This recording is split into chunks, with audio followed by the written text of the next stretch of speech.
if we were to have a mission in the game space, it's that we want to bring the player, to make them a participant in the narrative.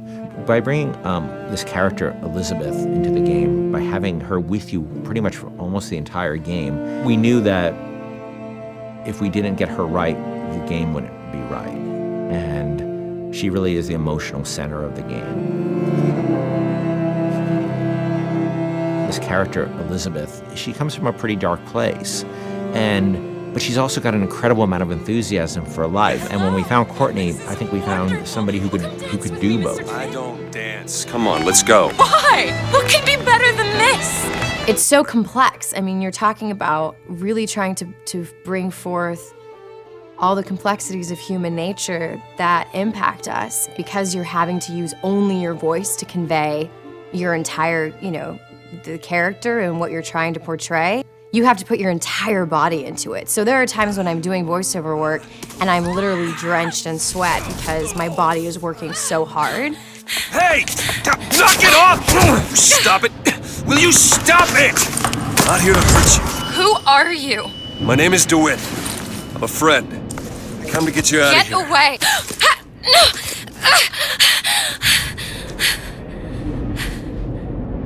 Are you real? It's not these one-note emotions, and I think that's what was so important to us as a collaborative team, to be really putting forth a narrative that was strong and that was complex and that was, reflective of how deep and the myriad of emotions that the human beings experience. She really had a sense of telling a story and having a conversation with no words. If you're watching a silent film, you understand what's going on and you don't need words. We saw her and Sean's like, by the way, this is the girl. I'm like, oh yeah, that's the girl, absolutely. I had to really rely on my imagination and rely on what I was being told by, the director. Weird for me to see myself, literally, every movement that I did. Yeah. I mean, I see myself in it. I mean, it might not be my face, but the thing is she's actually in a world. When I did it, I was in an empty room. Yeah. They put me out into this giant sort of basketball court, it looked like, with stuff taped out on the floor that was sort of like the imaginary, world. She had to do a lot of physical things that I probably wouldn't do in my everyday life, kicking some butt and, with a bat and beating the hell out of something. It just started to feel like it was my voice, I just really started to connect with it physically, and this voice was all one. I don't understand, how could we get there? The incredible voice acting and the incredible motion capture acting was the most useful and inspiring element that we could have had for Elizabeth. Liz will follow you around the world, and if you decide that you don't want to go where she thought you were heading, she can handle that really, really cleverly. She will stop if you stop. She will keep running if you decide that you're not interested in what you're doing here. She will be by your side no matter what you end up doing. The moment you come up against a character who's just sort of standing there, or behaves robotically, or behaves in a way that is so alien to what you'd expect out of a human being, you just shut them off. And you just say, oh, they're just a video game character. I don't need to worry about feeling anything about them. And so we tried a lot of things. We tried to make Liz have emotions so that she can react to things in the world and things that you do. For example, we might say that Liz will feel comfortable leaning against this wall, but she'll do so with her arms crossed. And she'll do so with her back slightly turned towards you. And that difference of just a few degrees is enough to make the player feel that they're really in the doghouse.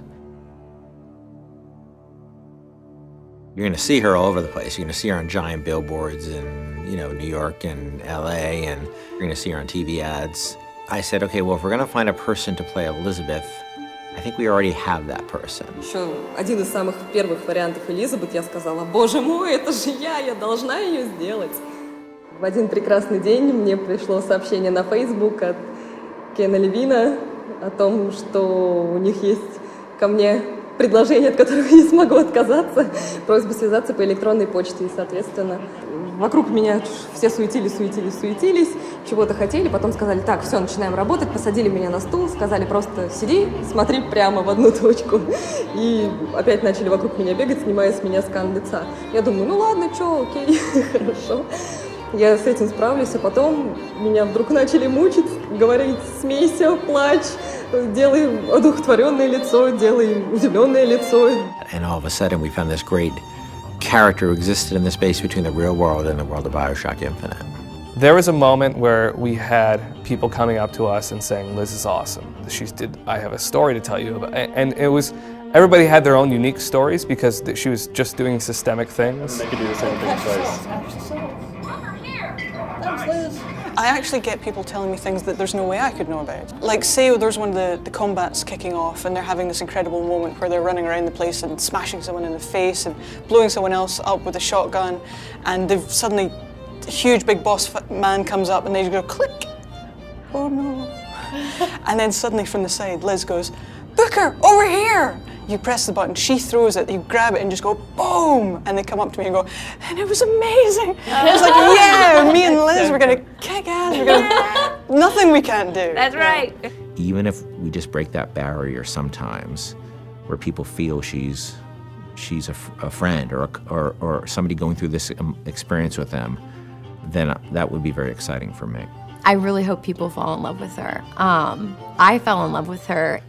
I forget she's not a real person sometimes, and I know COURTNEE really well, and I forget sometimes that that's COURTNEE's voice, and that's Heather's motion, and that's the team's other work, and she becomes a real person to me many times. And I think the reason we call her Liz internally is because she became a real person to us in a lot of ways. Elizabeth has been locked in her tower for however many years it was, and now instead she's going to be released from her secondary tower, which is our studio, and let loose in the world for real. And that's just an incredible feeling.